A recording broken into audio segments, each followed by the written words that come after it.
So as we get back to normal, that whole pandemic thing seems like that's in the rearview mirror. Cities are trying to enforce some of the stuff that kind of fell by the wayside. Not kind of, but absolutely fell by the wayside, like homeless encampment sweeps. We got the 72-hour parking rule in Seattle, and that means that homeless encampments, number one, CDC said, don't sweep them because then you're moving the Rona around. Well, yeah, okay. Those have been lifted. Now in Seattle, we've got kind of a local specific. It's a 72-hour rule. Can't park a car on a public street for more than 72 hours at a time. Well, we've got areas where RVs have just literally littered the streets for years now, since the beginning of the pandemic and before the pandemic. And what happened with the pandemic is local governing bodies just said, yep, we're putting all that stuff on hold. Well, now we've got folks going back to work. We've got businesses opening up. We've got areas becoming filled with people again, businesses kind of kickstarting off in the urban areas. And we've got the cities doing everything they can to kind of make that whole transition between those who have already been living there in cars and in tents, trying to work that out alongside bringing all these people back in and creating a safe environment. One of the big things here in Seattle is the enforcement of the 72-hour parking rule. Now people that are living on the streets illegally, they're getting notices. And, I don't want to see a bunch of cars parked on the street either. Well, where do they go?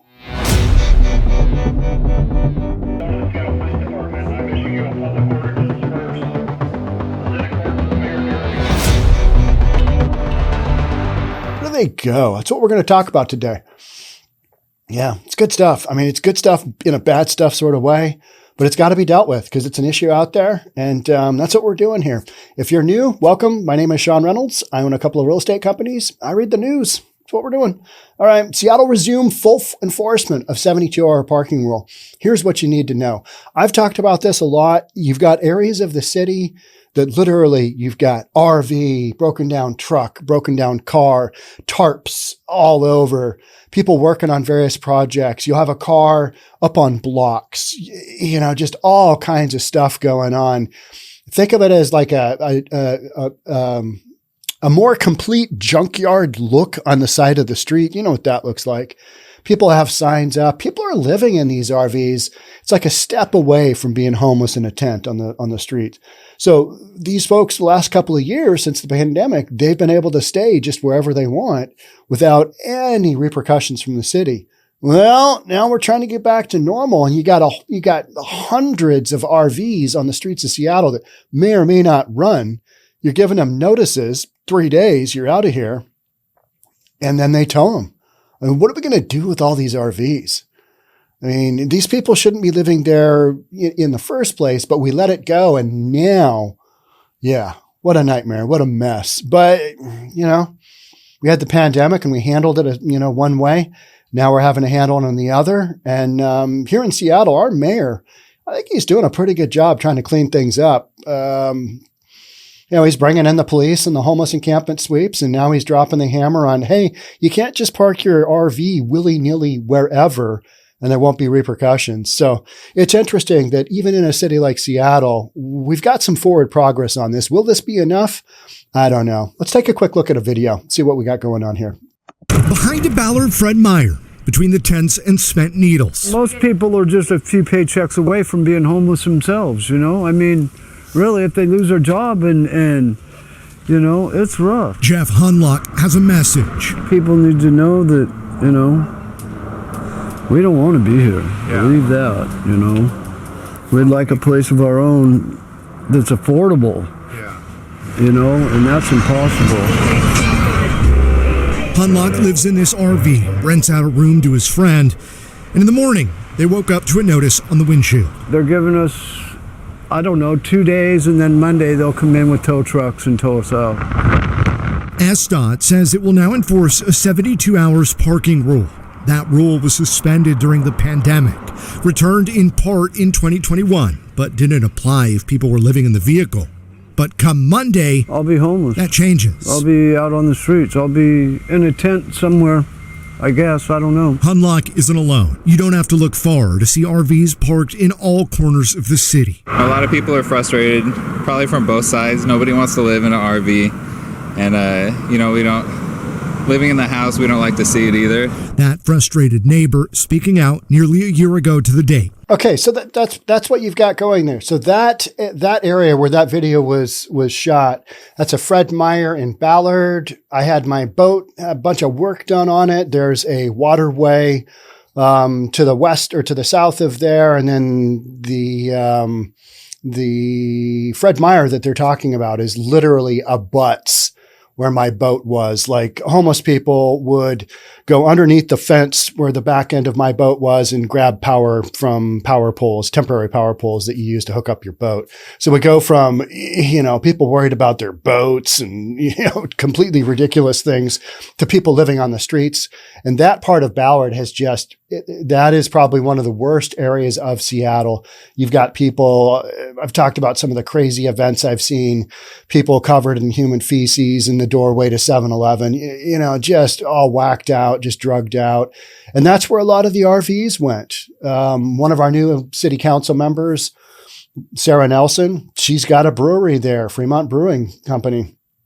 And she has put out the ego blocks out in front of her business because the RVs just park wherever they want and they don't ever move. It's one of those things where they just kind of take over. And now you've got this going on. The city is saying, hey, you can't stay here. So you got to go somewhere. You got to move that vehicle every 72 hours. You created a problem. The city created a problem by saying, hey, everybody gets a free hall pass for who knows how long throughout the pandemic. And now it's like, that stuff we said at the beginning of the pandemic, well, that's all off now. So now you need to figure out how to get your RV going. I'm not trying to take the side of the people of the RVs, but it's one of those issues where you're like, okay, I get it. I don't want to see the streets of Seattle littered with RVs either. I really don't. But what are those folks going to do? They don't have the means. I don't know. City's going to have to work that one out, right? I'm very encouraged to see things going in a positive manner towards reasonable, right? City of Seattle is once again enforcing a 72-hour parking rule. Seattle Municipal Code prohibits a person from parking their vehicle on the same block of a city street for more than 72 consecutive hours. So that rule was paused at the beginning of the COVID pandemic. And in October 2021, the city began clearing unoccupied, abandoned, or hazardous vehicles. Some of the crazy stuff is these things just leak, all kinds of fluid. You got brake fluid, power steering fluid, transmission fluid, oil. And there's runoff right into the storm drains, which run right into our lakes. And it's just kind of like, okay, yeah, that's a little bit of a toxic hazard there. So when they talk about hazardous vehicles that are ripped apart, that are, just on the side of the road, all right, I don't think that is ever going to run. So car owners should get back into the habit of regularly moving their cars to avoid a warning or a citation, according to a release from the city of Seattle. People should also regularly check for temporary parking restriction signs, which can be placed for things like emergency utility work, cleaning, or special events with a minimum of 24 hours notice. So many of these vehicles that I see, they don't look like they've been moved in forever, and it doesn't look like anybody's living in them. So where are those people? Are they in jail? Did they die? What happened? You're just like, what's going on here? You just don't know. It's just one of those, it's that kind of weird scenario where like, all right, somebody living in that? I'm not really sure. Can't really. I hope not. In that condition, I hope not. But with an RV, you can kind of lock it up. Somebody wants to smash a window with a hammer, they can certainly do that. But I think most folks feel more secure having the ability to lock their own rig, right? Car owners found to be in violation of the rule will get an official warning notice on their vehicle, giving them time to move their cars voluntarily and avoid enforcement action, according to the city. If a car is towed from a public street, instructions to find the vehicle and the documents required to release the vehicle are available online. It's expensive. It's going to run you several $100s to get your car out. And I don't know on an RV if it's more, but I would assume it costs more to store an RV than it does a normal car. I don't know. Seattle Department of Transportation said they will make multiple attempts to notify or contact people living in their car to encourage them to move. Impoundment would be a last resort if a person ignores or refuses to move their vehicle. So they're just trying to get people off the dime and do something. Unfortunately, from my perspective, a lot of these folks are people that are living there because their biggest issue is they can't get off their dime and do stuff, right? They're hooked on drugs. This is kind of a last resort. They all say they don't want to live there, but they're also not doing the things they need to do to get out of their scenario. They're just carrying on, right? I mean, they're doing their thing. Oh, I wish I had the money to get back on my feet. Well, you're not working and your unemployment ran out and you're on a little bit of disability there. What are you going to do? And these folks just don't have a plan. Are you taking any drugs? Yeah. So there's that, right? You got people living in the houses that we heard a little bit about at the end of that video segment. It's like, all right, people in the houses don't like this look. Well, it's because they got to look at it. People in the RVs say they don't want to live there. All right.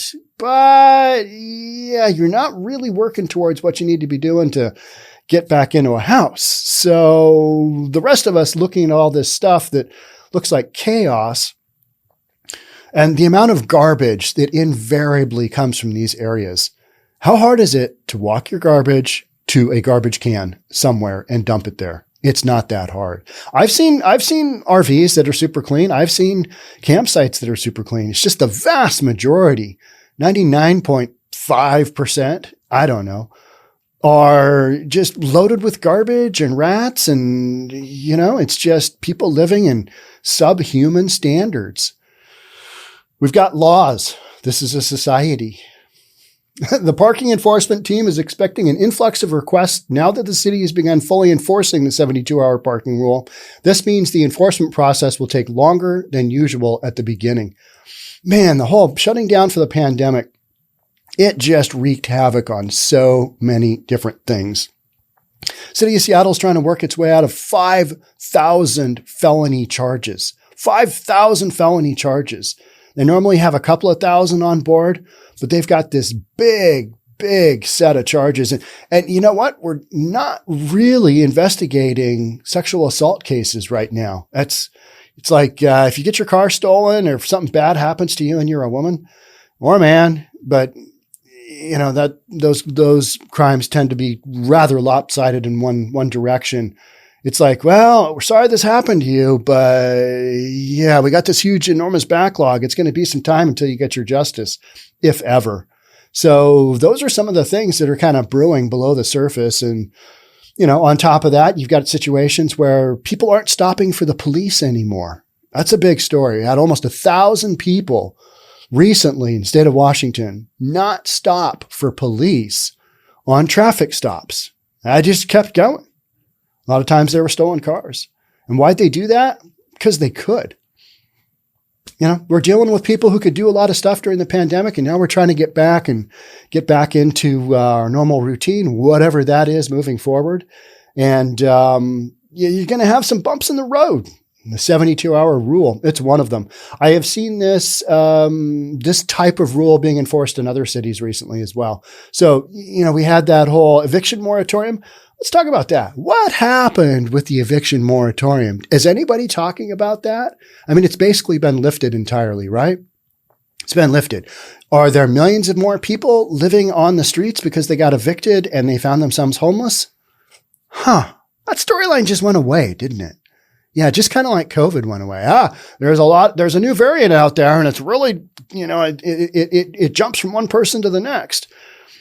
But it's not taking people down, so I guess we're not going to really talk about that. Every now and then you'll see Fauci saying something, and when I see that, I basically turn it off because all I hear is wah, wah, wah, wah, wah. And then I'm like, yeah, next.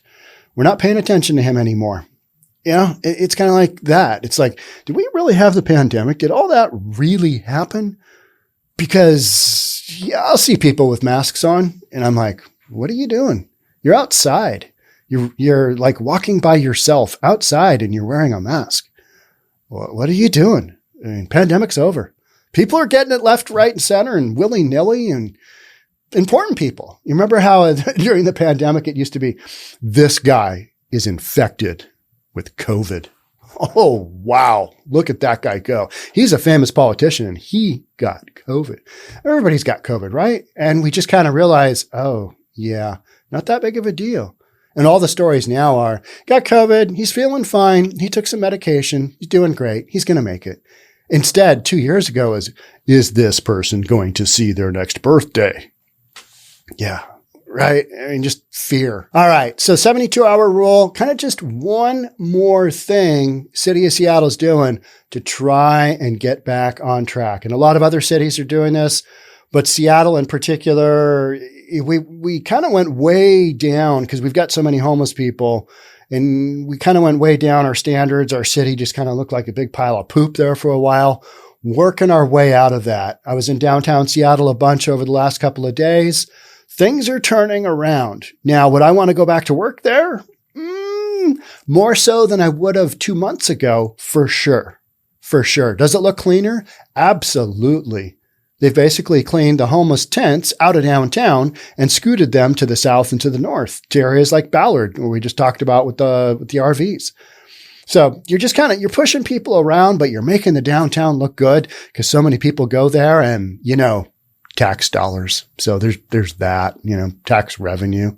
Well, we need to clean this up because people aren't going to come back. And if we don't have tenants, we don't have all the other businesses, and this isn't a good look. And yeah, that's literally what we're doing. 72-hour rule. Let's put that bad boy back in work. Need to clean the city up. It's what we're doing. Some people don't like it. I'm okay with it because you got to have law and order. We live in a society. All right. Thanks for being here. We'll catch up soon. Talk then. Bye for now.